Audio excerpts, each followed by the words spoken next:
Dear friends and colleagues, good morning, good afternoon, good evening. It is 6 p.m. here on the East Coast. I'm Greg Scarlatoiu, Executive Director of the Washington, D.C.-based Committee for Human Rights in North Korea, HRNK, a human rights organization dedicated exclusively to researching, investigating, and reporting on the North Korean human rights situation. This is a jubilee year. It's our 20th year of existence. We were established in 2001. Today is a historic moment, a historic event. This is the first time we're launching an HRNK report via video conference, via Zoom. I would like to first and foremost welcome the board members in attendance: Ambassador Robert King, former Special Envoy for North Korean human rights issues, Dr. Marcus Noland, and also our former board member, Helen Louise Hunter. Speaking of Helen Louise Hunter, this report by Robert Collins is dedicated to three of our former board members. The late Congressman Stephen Solars, who in July 1980 became the first US public official to meet with Kim Il-sung in North Korea. The Honorable Richard V. Allen, former National Security Advisor under the Reagan administration, and Helen Louise Hunter, former member of the board.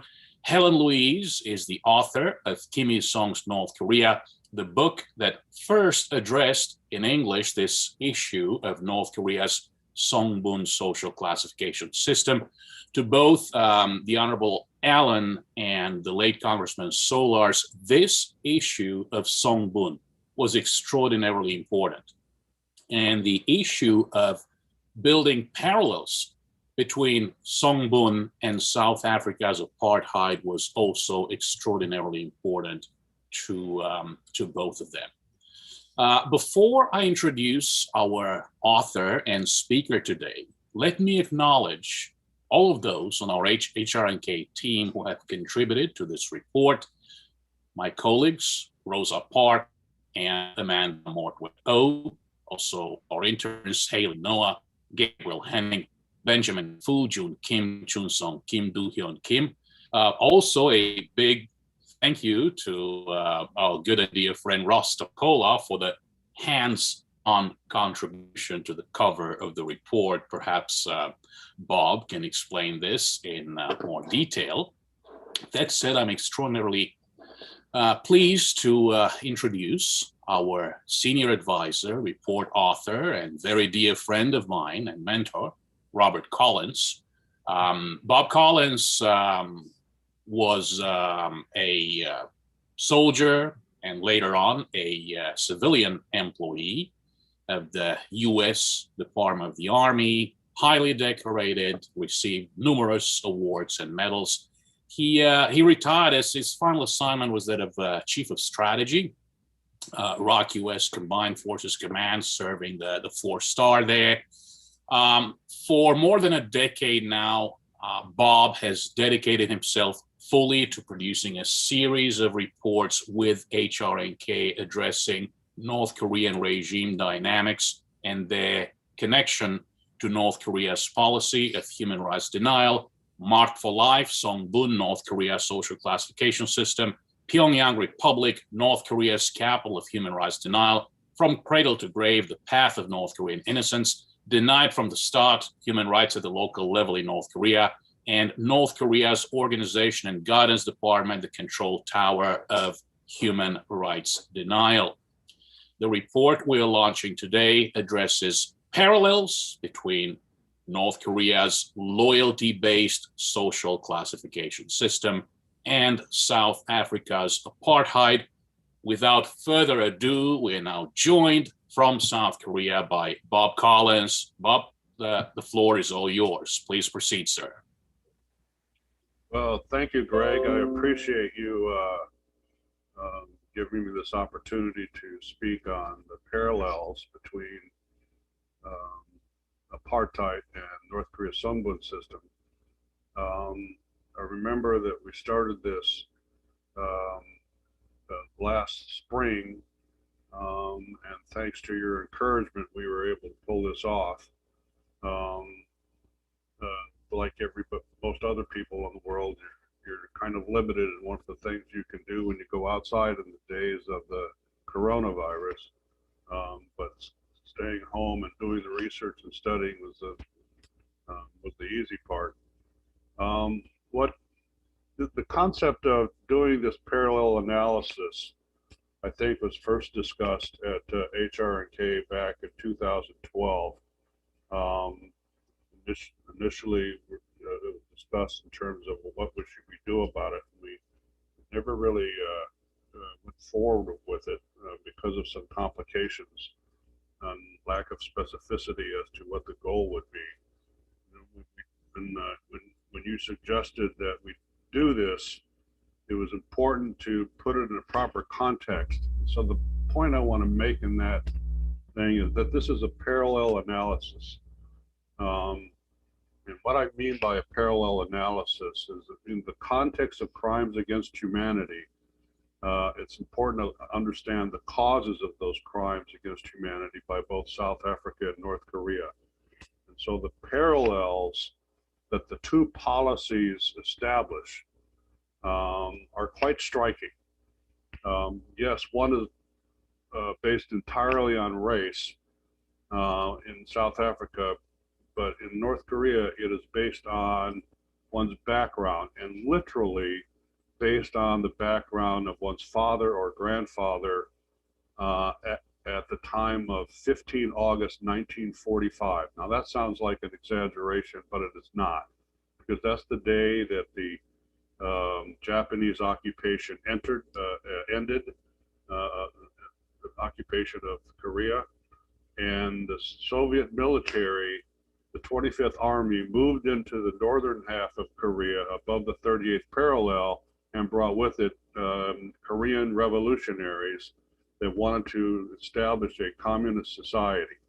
And so what your occupation was at the time of that day determined the status, the socio-political status of which you were going to be judged by for you and your family. And that was an important concept to understand. And so the two systems, apartheid and Songbun, have very severe consequences in terms of how their targeted audience, blacks in South Africa and the hostile class in North Korea, that impacted the lives of those individuals based upon the party policies, the National Party in South Africa, the Korea Workers' Party in North Korea, and followed by government legislation. And so it started with a preferred social political bias, followed by party decisions, instituted with government legislation, and the impact on these two groups of people was reduced and ineffective and poorly provided housing, education, healthcare, food security, locality access, marriage, intermarriage, and most of all, opportunity.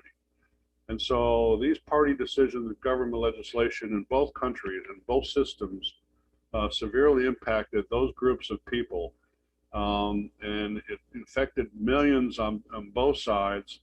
And obviously the international community eventually moved to the point where they started basically trying to convince the Nationalist Party of South Africa to stop the apartheid, put various pressures on them, and eventually were able to cause the downfall of apartheid and the downfall of the Nationalist Party.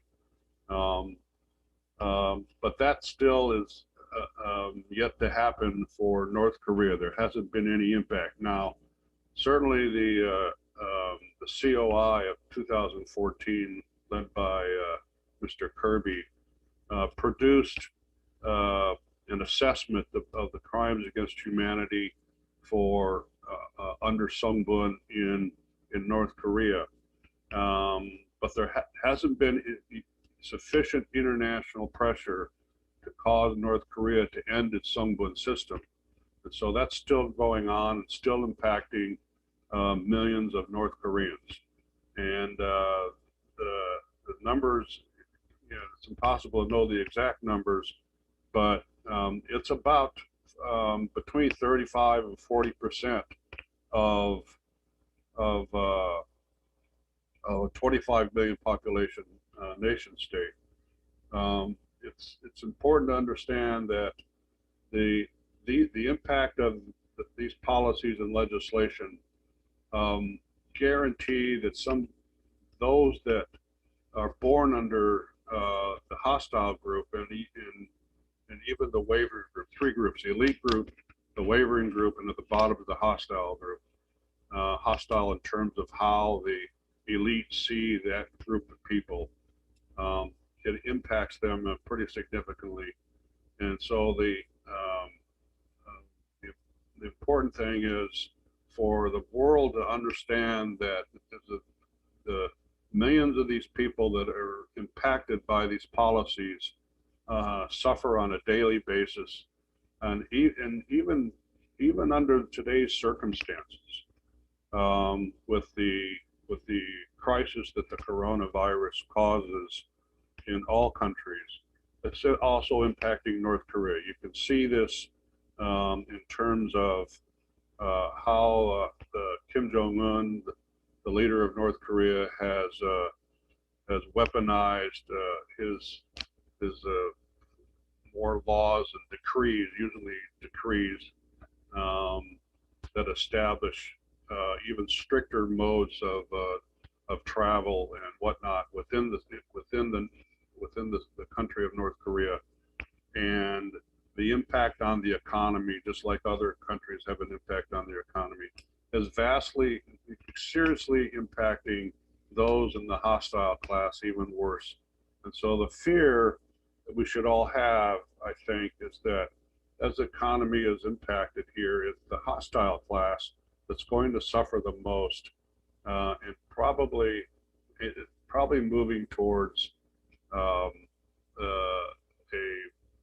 food insecurity problem that is going to rival the Great Famine of the 1990s. So the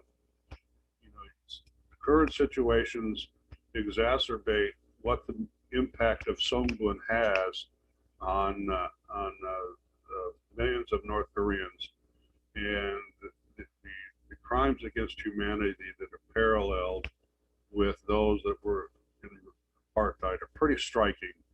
And at that, I think I'll turn it back over to you, Greg. Bob, thank you very much. And we already have questions. Before we move over to the Q&A session, let me also acknowledge Dr. Marcus Noland of the Peterson Institute, HRNK board member, who has also joined us today. I am going to go to the first question that comes from Justin D. Recently, there have been reports of changes in the Organization and Guidance Department in the OGD. What do you know about these changes? Has Kim Jong-un still been using OGD to ensure his regime control? Back to you, Bob. Yes, he has. Most of the changes are by personnel in nature. It seems to be a rapidly opening and closing door in terms of the directorship of the OGD, probably because ultimately Kim Jong-un holds the OGD responsible for things that happen both in the government and within the party. If there's not effective results according to what Kim Jong-un wants, he holds people responsible, and when he holds them responsible, they're either sacked or off to who knows where. So there's a big turnover in the leadership, and reorganization of elements within the OGD on a frequent basis is really nothing new.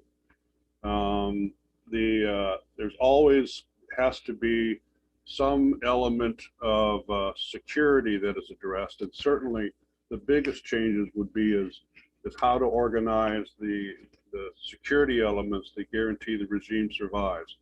And so when security elements fail, the OGD then reorganizes those organizations, and when they feel safe enough to move on back to establishing a formal organization, like the Office of Administration, then there's these rapid changes that leave the OGD to have a lesser impact on certain organizations.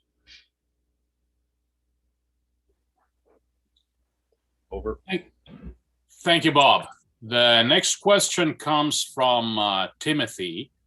Of course, wishes to congratulate you on this latest report. Timothy's question pertains to your methodology.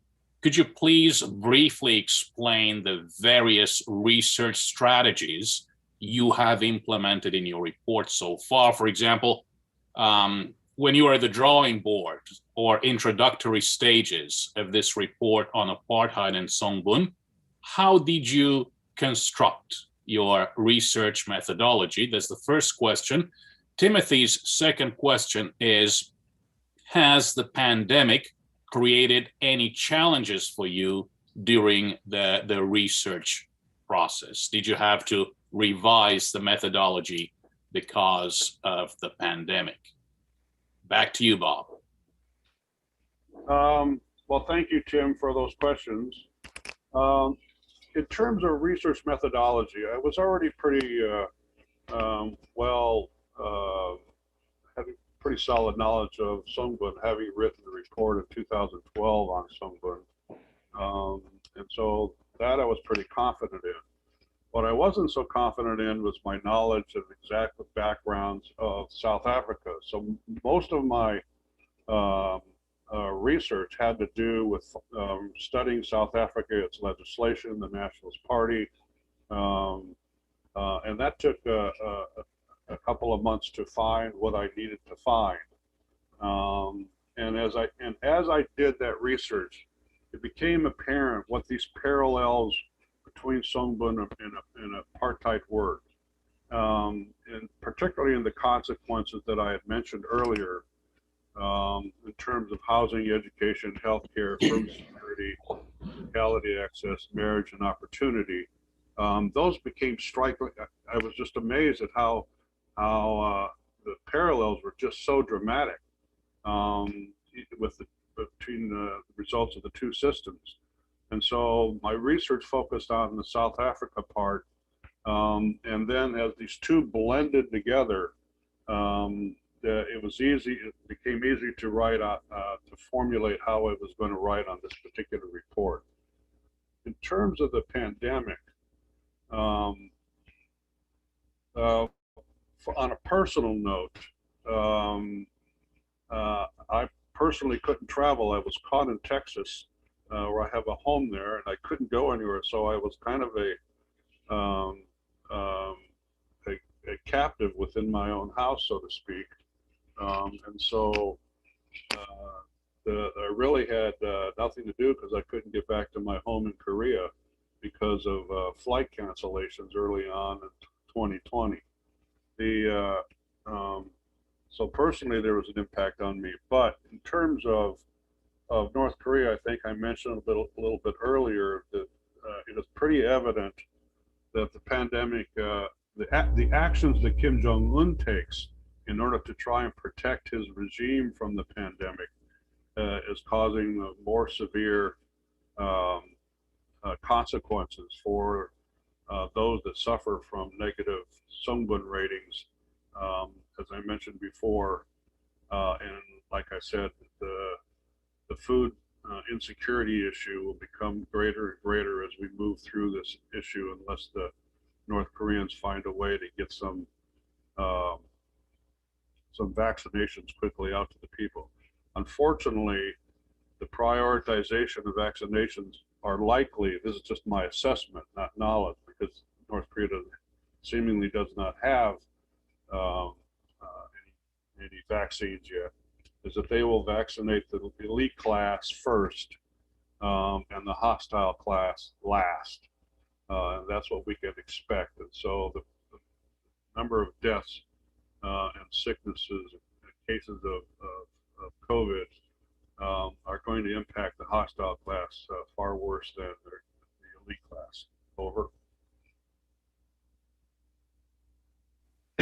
Thank you, Bob. I will go to our board member, Dr. Marcus Nolan, next. His question is the following. Enforcement of apartheid laws was facilitated by the fact that races could be distinguished on sight.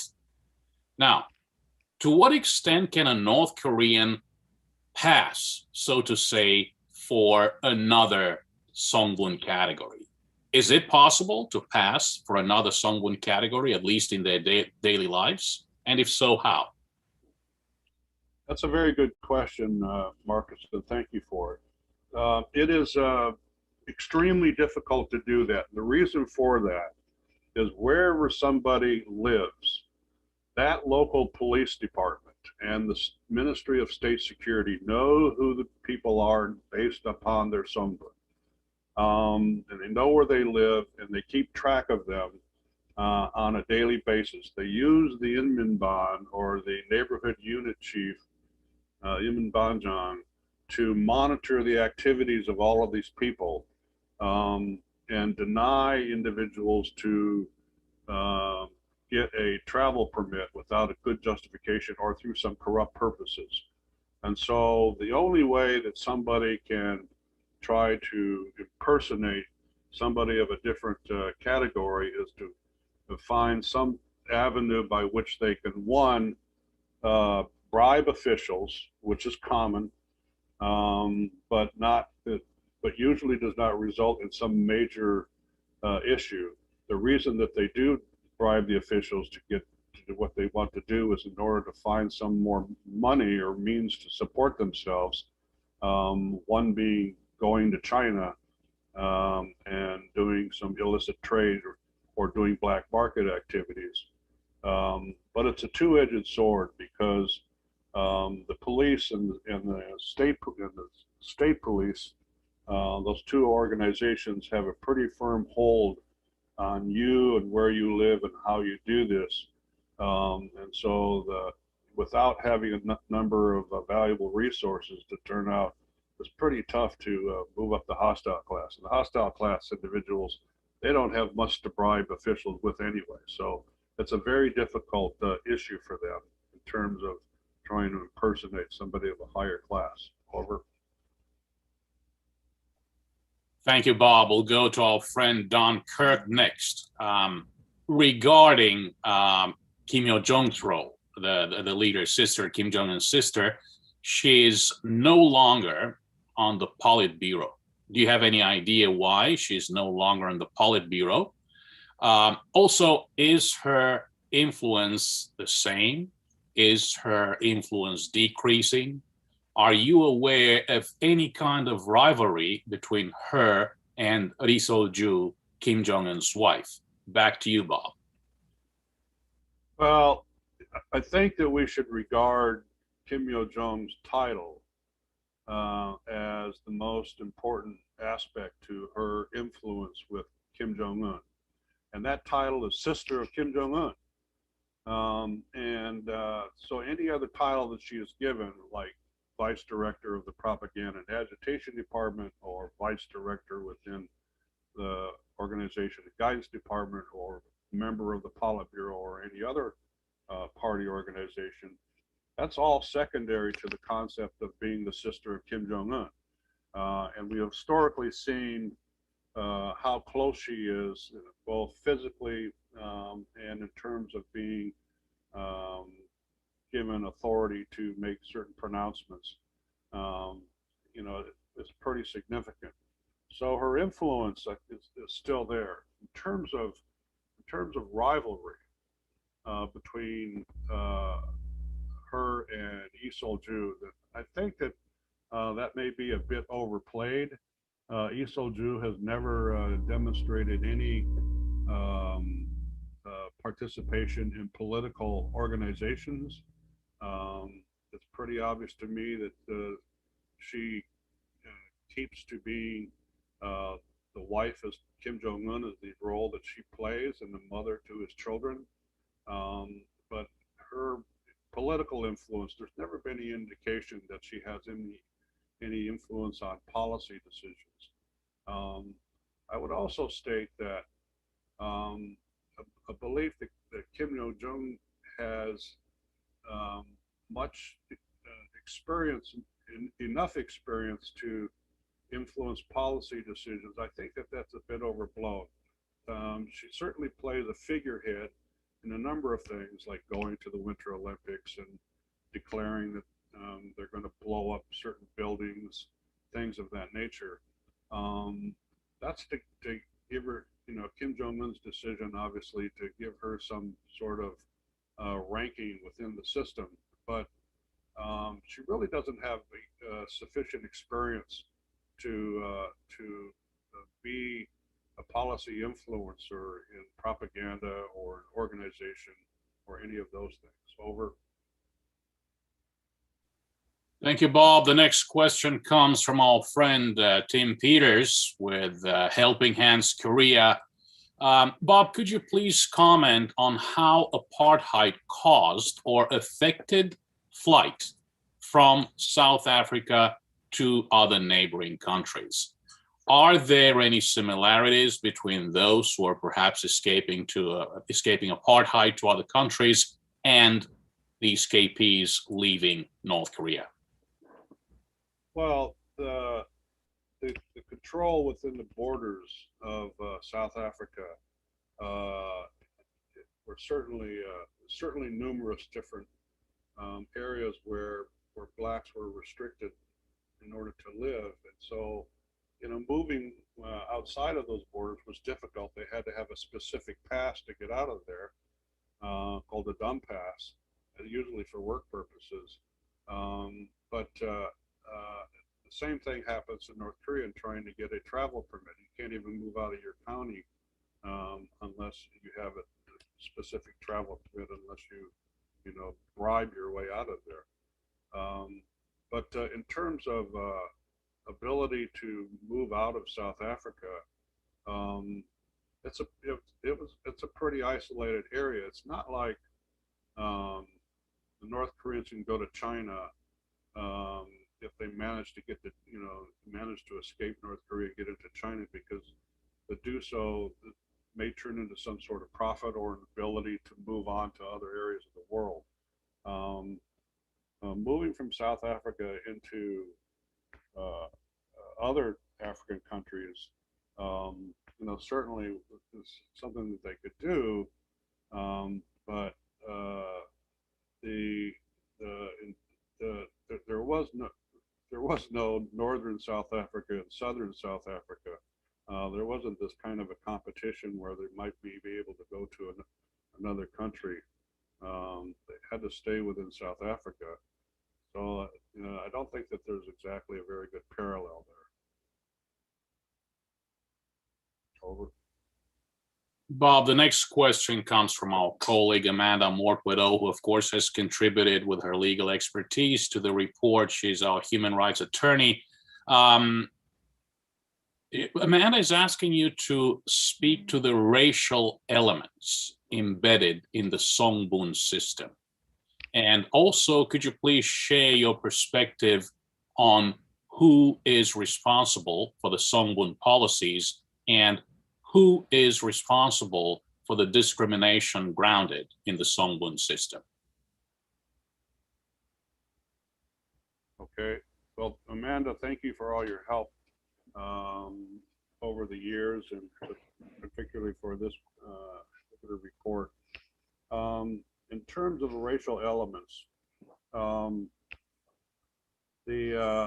embedded in the philosophy of Kim Il-sung was that the Koreans were a superior race, and that is a base understanding within all the ideology that has been promoted under Kim Il-sungism.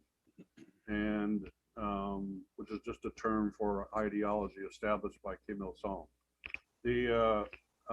And so if one is not a pure Korean, then one is less of a person. And so to have elements of Chinese ethnicity was deemed by the Kim Il-sung regime as being a detriment to one's existence and qualified one for lower Songbun ratings. Perhaps the greatest example of that is during the Japan's occupation of Korea, they moved many many Koreans to Japan to work as laborers in their factories, and many of them worked in various labor jobs. And by the end of the Second World War, were caught in North Korea and caught in Japan and could not return to Korea. North Korea offered to take these Koreans back to Korea, but only to North Korea, obviously, even though 97% of them, of the Koreans that were in Japan, called Zainichi, those individuals moved to North Korea, and because many of them had Japanese wives, and so with that, quote unquote stain in their background, being from South Korea or married to Japanese or being descendants of a Japanese Korean marriage, then this was also justification for being labeled with the lower hostile class rating. And so there's certainly aspects within Songbun that are racially motivated. There's that parallel, not to the scale of South Africa, of course, but still, it's still there. It's still a component of Songbun. Those who are responsible for classifying these individuals, it starts when you're born. Your classification in terms of class begins with what your parents are, and then at the age of 17, there is a local policeman who initiates a background investigation of your life, interviewing teachers and people that you associate with, and local leaders, both in the party, the government, and security agencies. And doing these background investigations gives that policeman a view of how this person should be judged in terms of his or her class and Songbun rating. That's presented to the local, this happens at the end of high school, so at the age of 17, that is then presented to a board of evaluators headed by the local party committee chairman, and they establish and make a ruling on what Songbun classification you will be judged under, and that stays with you the rest of your life. And so the opportunity, there are a few exceptions where somebody can move up in terms of opportunity, but this has to be something very rare. They have to, for instance, be Olympic type athlete, or they have to have an exceptional IQ. And in the next report I'm doing on nuclear scientists, if by the time of 6th grade you are identified as being extremely bright and having an IQ that, let's say, it's 150, then you, even though you're in the hostile class, you can go to specific schooling in order to get to the point where your life turns out to be a little bit better, because they're training you to be a nuclear scientist or a missile scientist, and now today even a cyber hacker, if you will. But you have to be extremely bright. Although, if you're a common person like me, then you're not likely to get that sort of benefit. But the responsibility for even afterwards, is everybody is watched their entire life. If you're just part of a housing group, then the Inman Banjang, the neighborhood unit chief, monitors you every day, makes a weekly assessment of your activities, and these, and then there's the Sengwal Chongwa, which is the lifestyle critique that everybody has to do on a weekly basis. These reports go up to the local party committee, either at the regional level or at the institutional level, factory or the city or whatever. And these reports are kept on record about you for your entire life. And so without some sort of dramatic change in terms of, saving the life of, a high elite, you're not going to get very far in terms of changing your status. Over. Bob, the next question comes from Dr. Carolyn Smith, who served as brigade surgeon in the 2nd Infantry Division. What effect has the COVID-19 pandemic had on keeping citizens more isolated from China? Is there any information available on infection rates and excess deaths? Thank you, Doctor, for your question. The answer is that no, there is not available information because Kim Jong-un tries to hide this type of stuff. Even today, the official position of the government and the party is that there are no COVID infections within North Korea. Of course, that's not plausible. It doesn't make any sense, but that's their position. An indication that they do have problems is that stricter and stricter border controls that they have with China, and in terms of what can come in and what can go out, in terms of people or goods, are very, very restricted, much more restricted than any time in their history. And this has caused the suffering of their economy. An example is that the trade with China has reduced over the last year by 90%. That gives you an idea of just how closed up the border is. And now police and the military have orders to shoot and kill anybody that comes even close to the border with China.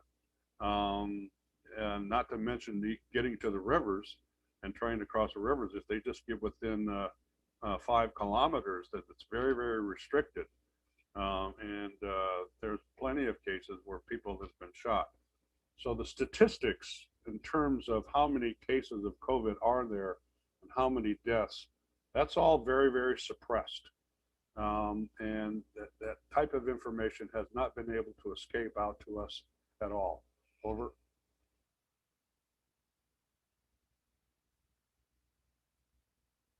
The next question comes from Rob York with Pacific Forum CSIS. Do you see a chance of an international coalition building up to pressure the North Korean regime on North Korean human rights?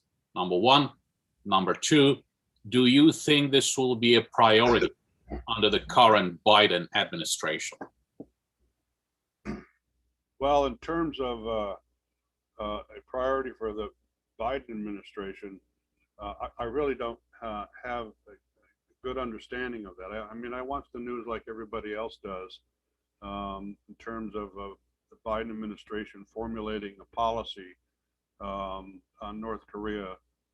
And just like as in all administrations in the past, the policy on North Korea is going to focus on nuclear weapons and an attempt to denuclearize North Korea.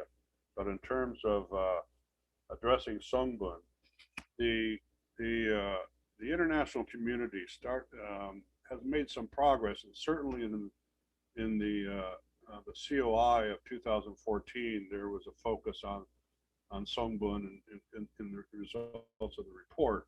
But in terms of international action to oppose Songbun, there has not been a significant amount of international unity as we saw in the efforts to restrict and eliminate apartheid back in the 60s, 70s, and 80s. Gradual buildup of apartheid policies by groups of nations. We don't see that happening in terms of Songbun very much, in terms of unified action. The United Nations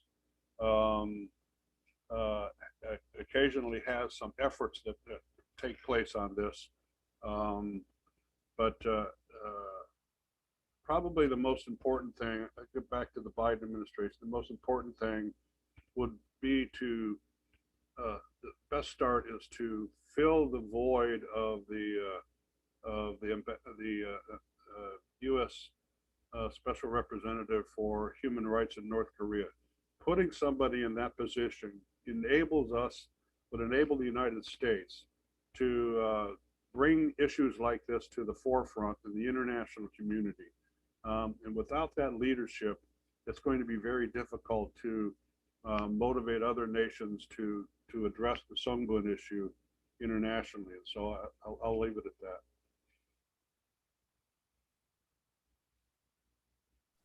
Thank you, Bob. The next question comes from our good friend, Lieutenant General Chun Im-bom in South Korea. General Chun, thank you very much for the kind words about HRNK. His question, Bob, is how do you assess the possibility of a civilian uprising in North Korea? Thank you to my good friend, General Chun. It's always a pleasure to interface with you. In terms of a civilian uprising, the impact of the COVID in North Korea obviously is there. It's just not advertised. But as it starts to impact the security services and their inability to monitor well within the regional areas of North Korea, that would be the beginning of some regional unrest. And this is something that in the past, the regime has brutally put down just by mere executions. And there have been a couple of rebellions where the military has been used to wipe out a certain effort at rebellion against authority. These were in the 60s and 70s. There has not been any significant action lately, but there has to be a deterioration of the security apparatus that monitors the citizenry of North Korea. And certainly the COVID pandemic has the capability of doing that. Whether it happens or not before North Korea gets vaccines or even effective vaccines is a matter of timing, obviously. But I'd say that civilian uprising, other than something local, is not likely to happen unless the COVID just runs rampant over the citizenry of North Korea and destroys the ability of the regime to secure itself. Over. Thank you, Bob. The next question comes from Craig. This is a comparison that's been out there. This is probably the first report to build those parallels between Songbun and apartheid. Have you experienced any pushback against this comparison between apartheid and Songbun?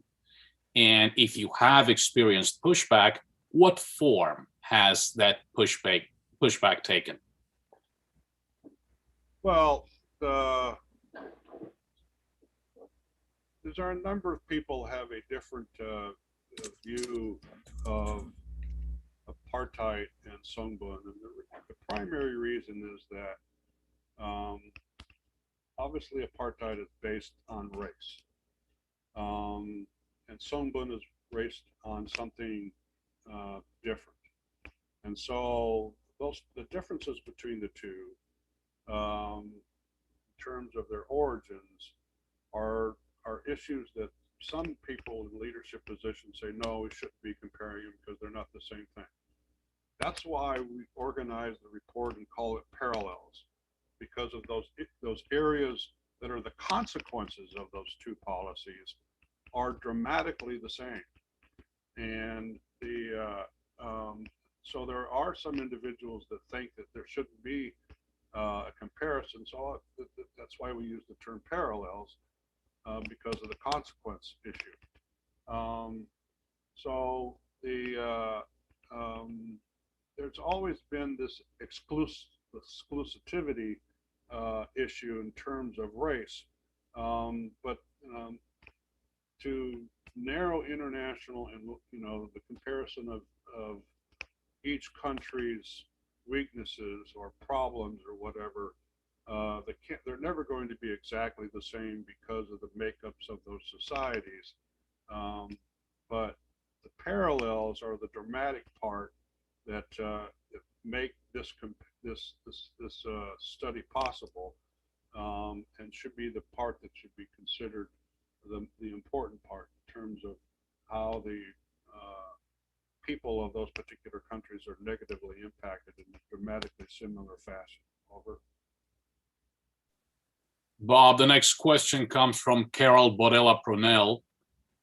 Would you say marketization, perhaps the appearance of at least a semblance of civil society, may eventually destroy or cancel the Songbun system? Will the markets kill Songbun?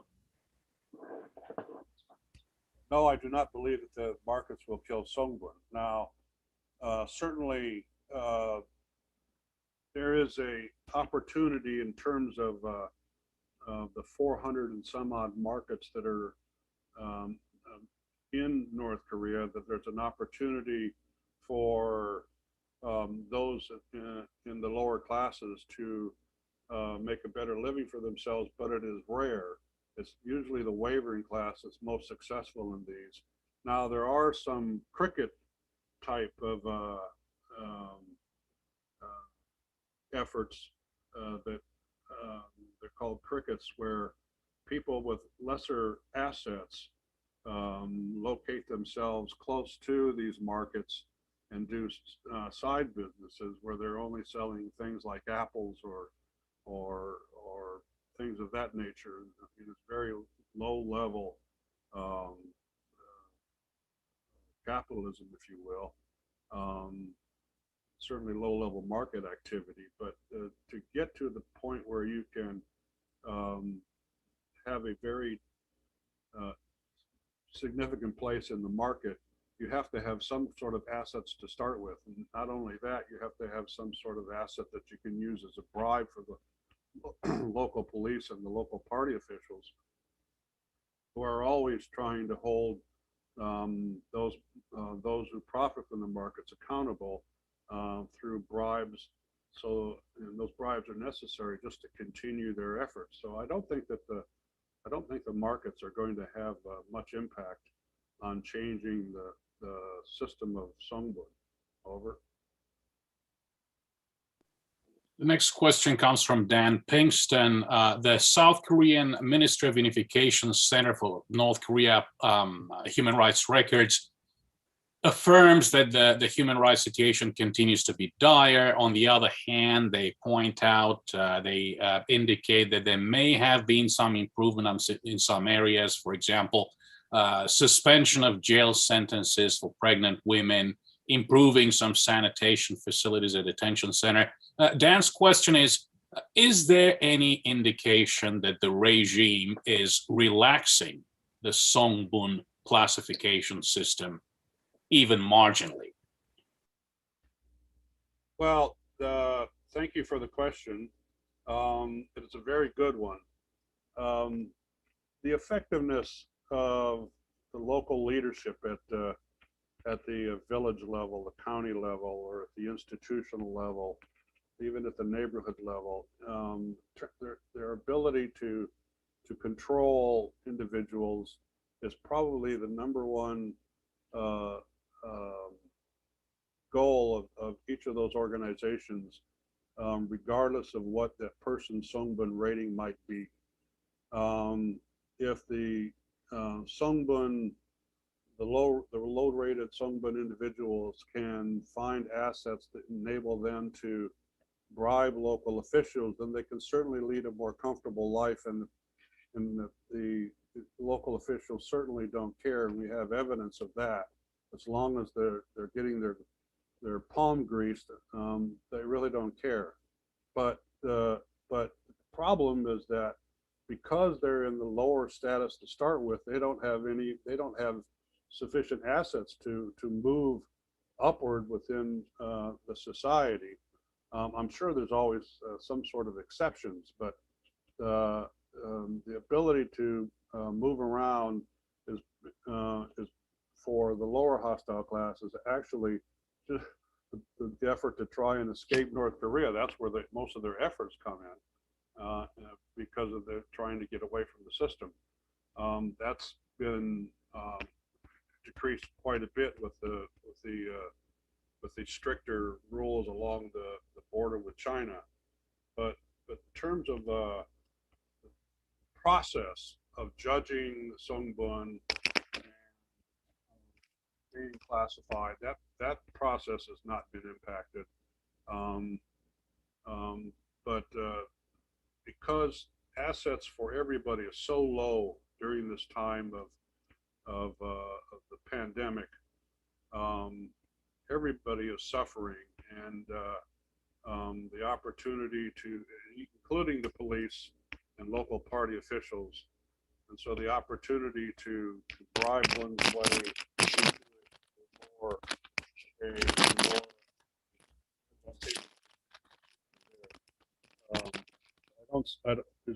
there's nothing on the scale of that will be any that could be judged as anything dramatic at all. Over. Thank you, Bob. A question from our colleague, Michael Maya with the International Bar Association, IBA. Do we have any statistics on what percentage of defectors are members of the various Songbun classes? So this is about defectors. Well, that's a good question, and certainly one that for the average South Korean citizen, as they engage North Koreans, is not one that they even consider, because most South Koreans really don't understand what Songbun is. But for those that leave, those are able to escape North Korea. As Greg can tell you, 80% of these people are women, and 80% of these people are from northern Hamgyong province, and so the number of people that escape, most of them are going to be from the hostile class and the wavering class, and only handfuls of elite have chosen to escape. Now, it does happen. As a matter of fact, there are plenty of them here. I know plenty of them. Greg knows plenty of them. Frequently, we read in the newspaper about ambassadors defecting with their families, and these are very incredibly sensational reports that get into the media. But by and large, out of the 33,000, this is a very small percentage of those individuals. So I'd say that there are no specific details that I have read of. I haven't heard of any South Korean organization trying to make a study of this. They certainly could. There are numbers of, there's over 100 North Korean human rights groups, some of them very, very small, some of them large, like NKBD. But in terms of measuring Songbun percentages within the 33,000, no, I haven't read anything significant on that at all. Over. Thank you, Bob. A second question from Don Kirk. There have been reports that the prison camps are expanding. Have conditions in the prison camps changed? Are the prison camps indeed expanding? Well, I think it's important to understand that the prison camps are a tool of control by the regime. And so they can expand or reduce as necessary for the regime. And for instance, um, the regime can establish any kind of camp that it wants to. And so one of the things that we have significant reporting on is that they establish COVID isolation camps. Well, that just might be a village where they can't go in and out of the village, and they can put people into that village to stay there. And that in itself becomes a camp. But those that resist can go to some more formal camps. And there's various different types of those. You can see in the report that there's 4 different types of prisons, quite frankly, in North Korea. At the top of the list, obviously, the political prison camps, with a population of approximately 120,000. It's impossible to know the exact number because people are dying in there every single day, and people are entering in there every single day. And so those numbers are impossible to get exact. But in the other areas of prisons, those can expand as necessary. And we get very little reporting on, local confinements, but common jails, if you would, at the village level. We don't get very many statistics on that. So I know this doesn't answer your question wholly, but, information on North Korea is not the easiest thing to come by. But one of the things that we do see, easy to see, is the more restrictive policies that Kim Jong-un has enacted in terms of buttoning down the regime and using the excuse of the COVID pandemic as justification for what he's doing. And so certainly more and more people are entering into some form of imprisonment. That's just a fact of life of North Korea. Over. Thank you, Bob. And the final question comes from our good friend, George Hutchinson. Bob, what are your thoughts on how the Moon administration in South Korea will embrace the Songbun apartheid parallel? Well, I think that it's not a priority for them. What is a priority, obviously, for the Moon administration is peace talks, getting together to find some road to unification, which is certainly a far off dream of most Koreans. But in terms of Songbun and addressing that issue, I've never seen anything realistic in terms of South Korean effort to address that issue. It's more about peace and unification. The higher level goals of the Korean race in and of itself restricted by the political entities. But Songbun is for a South Korean consideration is pretty minor at this point. Over. Bob, thank you very much. It's almost time, but let me ask you one final question coming from your moderator to conclude. Can the Kim family regime function without Songbun? Would the dismantlement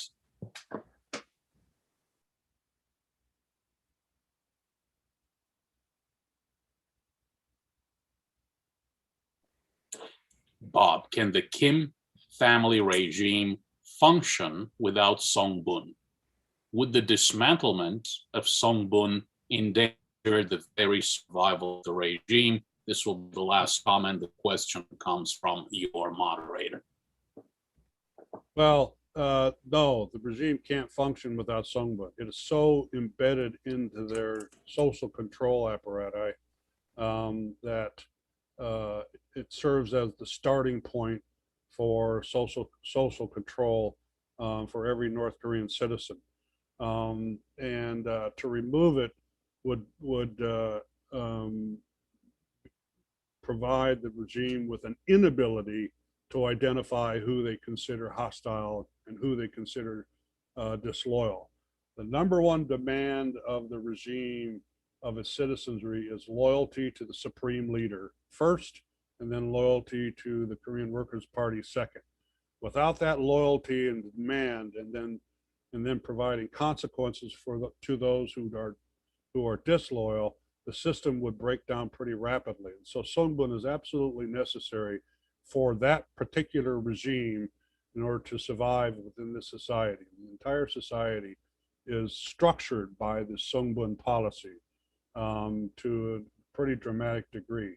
And if you just compare what South Korean life is like and North Korean life is like, you can see that where capitalism provides, for very high quality of life here in Korea.